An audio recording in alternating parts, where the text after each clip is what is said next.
You're the worst president America has ever had. Hey, Come Joe, on. there's nothing smart about you, Joe. Personal attacks, interruptions, and back and forth bickering. The New question Supreme Court is, Justice, the radical question- left. Will you shut up, man? Listen, Donald Trump and Joe Biden go head-to-head for the first time in the 2020 election. We're taking a closer look at the key moments from last night's debate. And pop-up testing, the changes the city of Denver is making to its coronavirus testing strategy.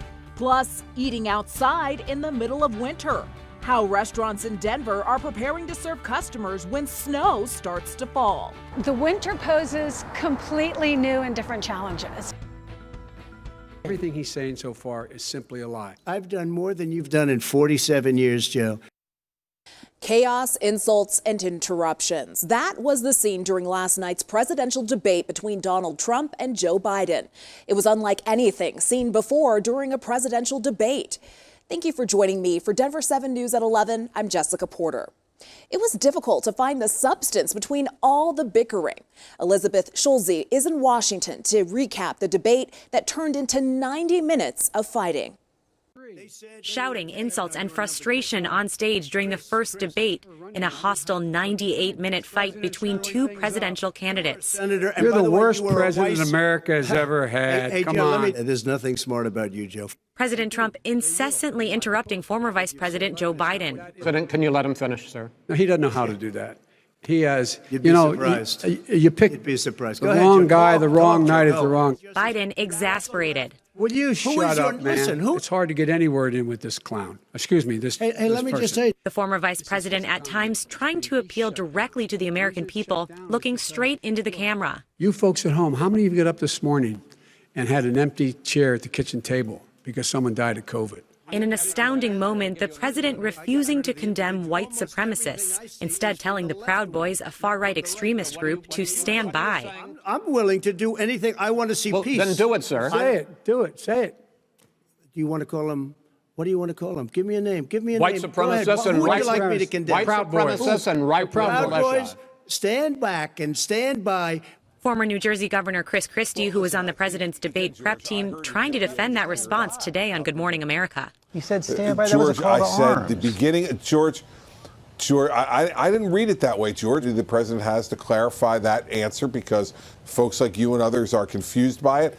I would just point out that the Proud Boys weren't confused by what the president said last night. They were cheering. Trump last night also refusing to say if he will accept the results of the election and suggesting something ominous. This is going to be a fraud like you've never seen. This is Evidence not of going to that. end well. Biden with a final plea to his supporters. Vote whatever way is the best way for you, because he cannot stop you from being able to determine the outcome of this election.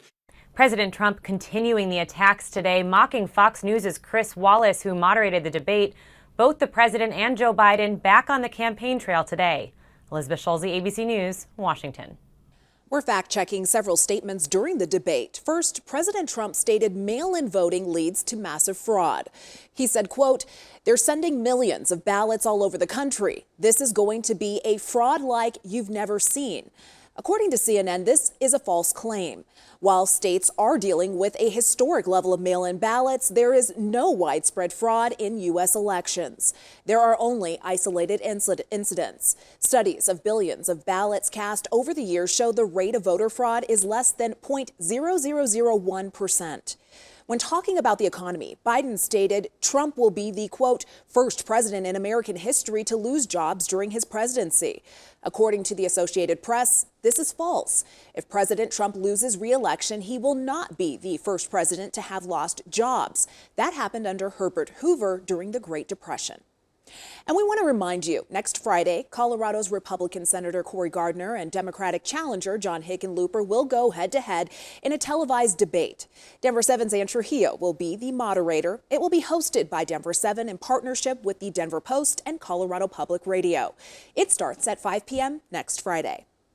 Denver7 has you covered as we approach Election Day. We have an election guide right now on the denverchannel.com.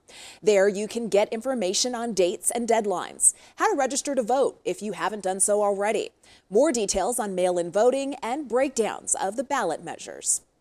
Well, today is the last day for free coronavirus testing at the Pepsi Center. The city is shutting the site down as it changes the way it tests people for the virus. Denver7's Eric Lufer explains what the city has planned. Denver residents are still taking advantage of this free testing site at the Pepsi Center. This opened up at 8 o'clock this morning. It will close for good at 4 o'clock this afternoon. The city wants to focus on smaller pop-up testing sites in the future here in local communities to make it easier for people to get tested in their neighborhoods. Check out the numbers. More than 116,000 people have been tested in the last 4 months at this site at the Pepsi Center. That's nearly 900 people per day. As for community-based testing moving forward, that will happen at parks, schools, and other sites. To find a testing site, go to denvergov.org/COVID-19 testing, all one word. And if you can't leave your home, remember, you can call 311 to make an appointment for mobile testing to come to you. Governor Jared Polis still saying that testing is the most important part here. So I just want to emphasize the importance of testing in this. The more that we can successfully identify and make sure that people who are contagious are isolated, the better. With the flu season upon us, we're being told there's a possibility that flu shots could be administered at these new pop-up sites once they get going. I'm Eric Lufer, Denver7.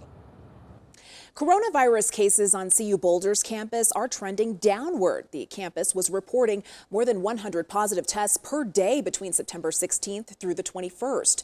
Now those numbers have dropped last week to less than 25 positives per day. But the school has given more than 100 referrals for students who have violated public health orders. 105 were on campus and 12 were off campus. And as of today, 3 students have been suspended. Last Thursday, the Boulder Health Department issued a new public health order banning 18 to 22-year-olds from gathering. CSU says at least 9 students living in 2 residence halls have tested positive for the coronavirus and are now in isolation.